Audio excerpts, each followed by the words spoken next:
Sen otur dedim.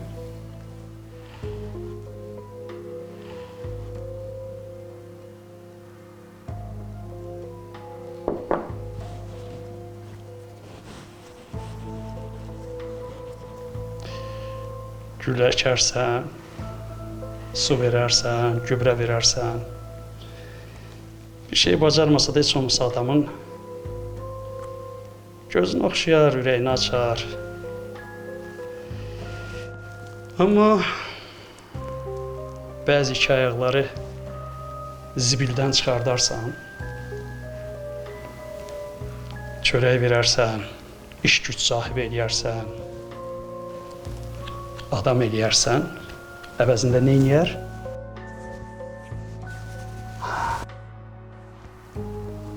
Səni heç nə sayır. Qarnının ağrısı nədir usta?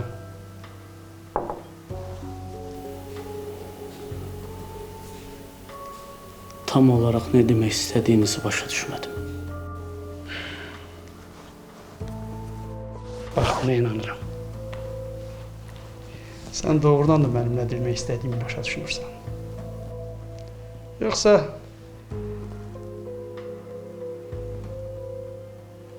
Yoxsa niyə mənim arxamdan işlər çevirəsən? Özümü məndən üstün sayası deyilsən ki. Ben hiç vaxt özümü sizden üstün saymamışım. Elə iddiam da yoktu. Ama uşağın axırı çatmışdı.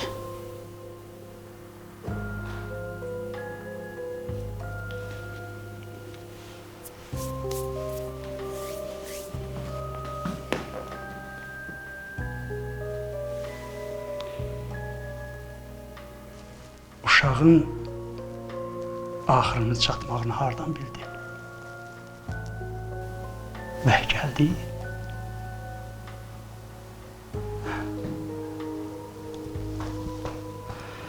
Onsuz da hamının axırı ölümdür Rüstəm.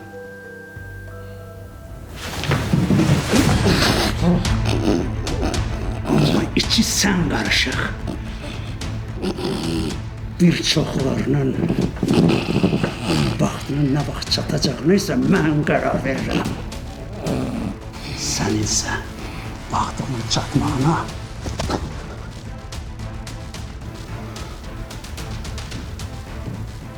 bir